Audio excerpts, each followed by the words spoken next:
मित्रांनो, जसा मनुष्य हुशार आणि बुद्धिमान आहे, अगदी तसंच पशु पक्षी देखील हुशार आहेत। या पक्ष्याने आपली शिकार मिळवण्यासाठी जी युक्ती लढवली ते पाहून आपणही डोक्याला हात लावाल। व्हिडिओ पूर्ण पाहण्याआधी चॅनलवर जर नवीन असाल तर चॅनलला नक्की सबस्क्राइब करा।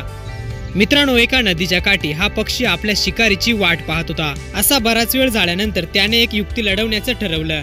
तो पक्षी आपल्या तोंडात एक पदार्थ घेऊन आला आणि तो पदार्थ पाण्यात टाकला। तो पदार्थ पाण्यात टाकताच तेथे अनेक मासे आले, मात्र ते मासे मोठे असल्या कारणाने त्या पक्ष्याला झेलू शकत नव्हते।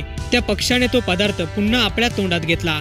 यानंतर ते मोठे मासे गेल्यानंतर त्या पक्ष्याने पुन्हा एकदा तो पदार्थ पाण्यात टाकला, मात्र या वेळेला त्या पक्ष्याला जे पाहिजे होतं तेच झालं। अगदी त्याच्या तोला मोलाचा शिकारी त्याला भेटला। या पक्ष्याने तो पदार्थ पाण्यात टाकताच तिथे एक मासा आला आणि त्या माशाला या पक्ष्याने आपल्या चोचीत पकडलं। अगदी जास्त मेहनत न करता फक्त डोकं वापरून त्याने ही शिकार केली। हा व्हिडिओ पाहून नेटकरी देखील चकित झाले आहेत। व्हिडिओ पाहून तुम्हाला काय वाटतं? आपली ही प्रतिक्रिया कमेंट बॉक्समध्ये नक्की कळवा।